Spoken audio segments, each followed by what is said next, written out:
Você sabe como você se apaixonou pela arte? Eu não sei se você já se fez essa pergunta, mas tenta pensar aí. Eu tenho uma história de como eu me apaixonei pela arte.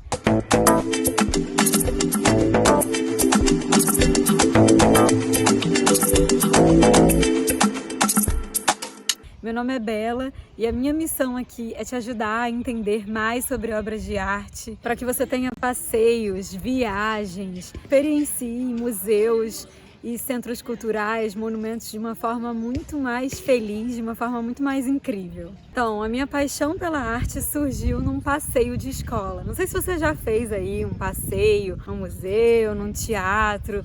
Foi assim que eu me apaixonei pela arquitetura, pela peça que eu assisti. Era o Teatro Municipal daqui do Rio de Janeiro, então tinham muitas pinturas, tinham decorações, tudo aquilo me tocou. Foi como se eu tivesse uma experiência com o que é a estética. Do grego quer dizer sensibilidade. Mas aí, fui viver minha vida, trabalhei com administração, com números, com pessoas também, mas aquela paixãozinha continuou.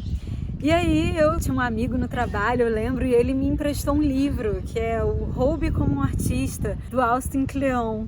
E é um livro, assim, ótimo. Eu me apaixonei por aquele livro. Primeiro eu achei muito intrigante, roubar como um artista? Como assim? Ele está ensinando a gente a roubar? E aí eu fui lendo o livro, e aí ele foi mostrando sobre a prática de ser um artista. Ele é um escritor, né? E como que a gente faz para buscar referências, para aprender com os nossos ídolos, né? Com os nossos heróis, como fazer as coisas. Assim, ele dá dicas incríveis. Esse é um livro maravilhoso e que me inspirou muito a fazer o vestibular e tentar aí um curso de arte. E deu tudo certo, tô até aqui agora falando de arte para vocês. Museu, essa palavra vem de uma origem clássica grega, mas os museus são muito mais antigos do que isso. Já se fala nessa ideia, essa concepção de preservar e guardar objetos desde o Paleolítico, enfim. Tanto que a gente encontra, os pesquisadores acabam encontrando objetos, Então se pensa sobre isso já há muito tempo, como se o homem já fosse esse acumulador há algum tempo. E na Grécia Antiga, o museu seria mais um templo. Um templo lá das musas, Museu, dessa palavra musa. E essas musas eram as divindades. Poesia, a música, a história, a oratória. E aí, nesse templo, desses museus, as pessoas iam e levavam oferendas para essas grandes divindades. Mas ao longo da Idade Média, o museu, essa ideia de museu, antiga, ela se findou, assim, não se falava mais nisso, E aí, com o Renascimento, que é o renascer dos valores, dos ideais da antiguidade grega, greco-romana, se trouxe novamente essa ideia de museu lá, Só que com uma nova roupagem que se tinha lá no passado. Isso vai acontecer como? Através do colecionismo dos grandes ricos e burgueses que acumulavam, que entendiam que se cercar desses objetos compreendia para eles um nível, um poder da burguesia. Então a burguesia no Renascimento ela tanto vai financiar a produção de obras de arte, a gente sabe aí uma das hipóteses da Mona Lisa, que a Mona Lisa, do Leonardo da Vinci, ela foi feita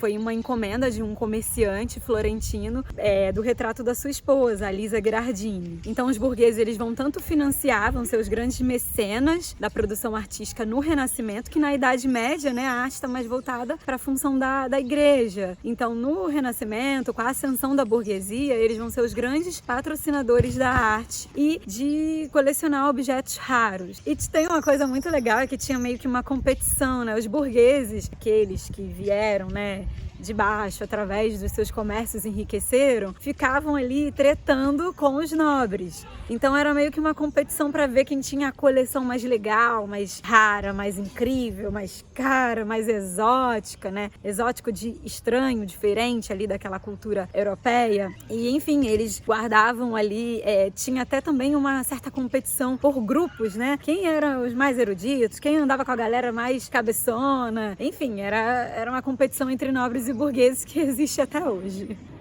Bom, e aí por que eu tô falando do Austin Kleon e do Mostre Seu Trabalho, né? Voltando nisso. É porque ele fala desse gabinete de curiosidade, ele diz que todo mundo assim, quase todo mundo, né? Tem seus gabinetes de curiosidade na sua casa, seu computador, né? Seja ali uma pilha de filmes, de discos, hoje em dia nem tanto, mas a gente tem as playlists do Spotify, a gente seleciona lá os nossos filmes, né? Que a gente quer assistir, ou que a gente assistiu, ou que a gente quer rever, né? Que é no nosso Netflix, no Amazon Prime. Então a gente pode pensar essas pequenas coisas que nós preservamos, armazenamos, acumulamos, guardamos em espaços especiais, né? Como o nosso grande gabinete de curiosidade. E não só isso, mas eu gostei muito do que ele trouxe sobre isso também, sobre os museus, para a gente pensar o museu de uma forma menos elitista, que essa é a minha missão também, sabe? Tirar a arte desse pedestal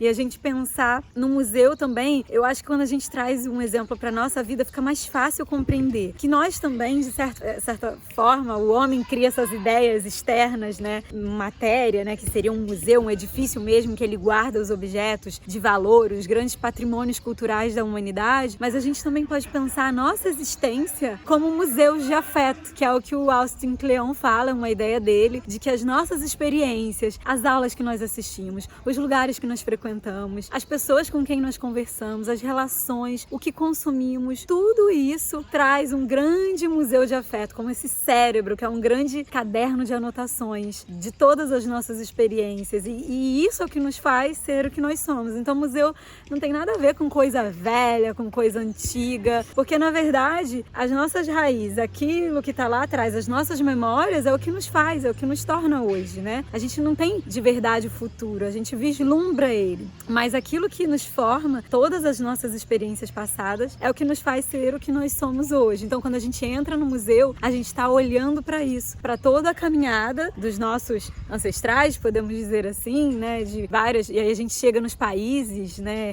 Que a gente vai visitar, ou na cidade que a gente vai visitar, e a gente logo vai ao museu. Para quê? Para a gente entender aquela cultura, né? Para a gente entender a produção estética e sensível daquela cultura. O Austin Kleon, que é um artista, um escritor, e que ele fala uma coisa muito legal e que eu percebo muito nas minhas pesquisas sobre obras de arte e sobre artistas, é que a diferença entre coletar e criar, né, que é o que um artista faz, ele cria, é muito pequena, é muito menor do que a gente imagina. Então, para que um artista crie coisas incríveis, ele precisa se cercar de coisas incríveis, não é mesmo?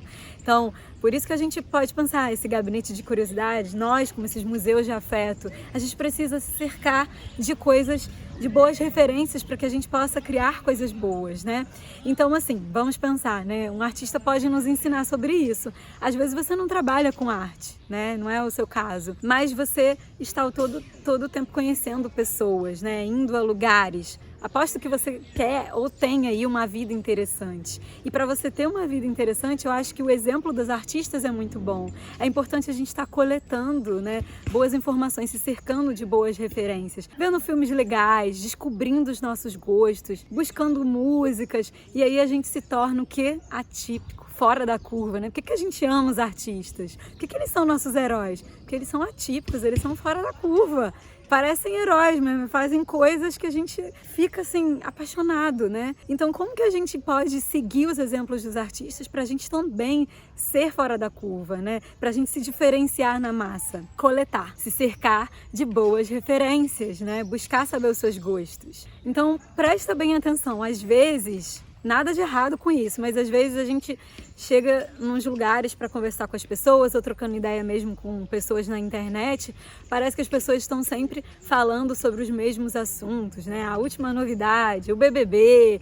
Nada de errado com isso, gente. Eu amo cultura de massa também. Mas assim, se a gente tá sempre falando das mesmas coisas, dos mesmos assuntos, a gente nunca consegue ser atípico, né? Se diferenciar na massa. Como que a gente faz isso? Buscando outras referências. Porque senão a gente tá sempre falando das mesmas coisas e não trazendo nada de novo para as nossas conversas, não trazendo nada de diferente, de engrandecedor para as trocas que a gente tem com as pessoas.